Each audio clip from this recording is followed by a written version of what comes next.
A ritme de Jaume Sisa va començar la 24a edició dels Premis Culturalia al Teatre Ateneu de Tàrrega. Els guardons concedits pel Centre Cultural de Tàrrega i la Regidoria de Cultura de la ciutat reconeixen la tasca de persones i entitats en els àmbits social i cultural.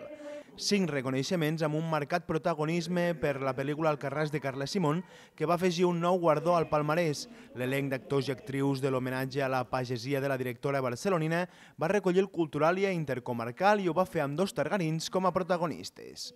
Molt contentes i a més un reconeixement per part del que fem nosaltres a la terra. I vindre aquí a Tàrrega, que uns dels protagonistes són d'aquí... Els teus fills? Els meus fills, sí, molt contents, molt contents. Josep Castellà va ser reconegut amb el Premi Culturalia a la persona després d'una vida dedicada al periodisme local i a l'activisme cultural de la capital de l'Urgell. Home, tinc una plena i total satisfacció perquè és una manera de reconèixer una trajectòria de molts anys. Ràdio Tàrrega vaig començar el 1956 i continuo, i a Nova Tàrrega vaig començar el 1974 i encara continuo en actiu, explicant les històries d'ahir i d'avui. Com els Culturalia, el Festival Pau Paterres complirà el quart de segle en l'edició del 2023 i el jurat dels premis va reconèixer la seva tasca atorgant-los el premi a l'entitat. Suposa un orgull molt gran perquè són 25 anys portant a Tàrrega el festival, que ha anat evolucionant i s'ha convertit en un referent i, ostres, recollir avui aquest reconeixement suposa un camí a seguir endavant. Aquesta edició no va reconèixer a un sol artista, sinó al bressol de molts d'ells. El Premi Artístic de la nit va distingir a l'Escola Ondara amb una dilatada història al món de la docència. Hem aconseguit els estudis superiors, que això era una cosa quasi impensable. Estem a Tàrrega, en pensem, i formem part, per tant, ara de la xarxa d'ensenyament públic d'alt nivell, o sigui, estem a nivell universitari, com que diu, no? Això és important.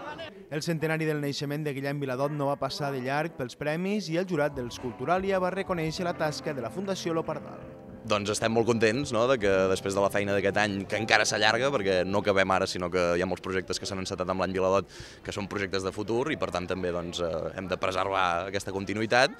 Estem molt contents que també algú ho reconegui, i en aquest cas que la capital de la comarca on nosaltres ens veiem immergits ens doni aquest guardó i aquesta felicitació col·lectiva, és un motiu de molta satisfacció.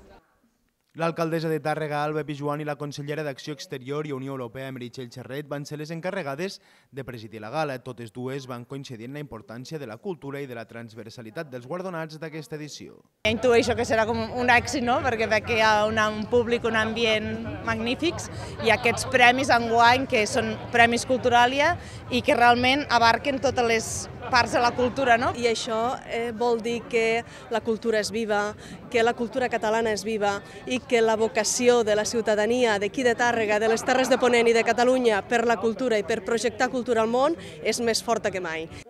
La gala, conduïda per Mireia Ribó, va comptar amb la col·laboració de Llorenç Corbella, escenògraf del Teatre Ateneu per l'ocasió, i del grup Corban, encarregats de posar la nota musical a la vetllada.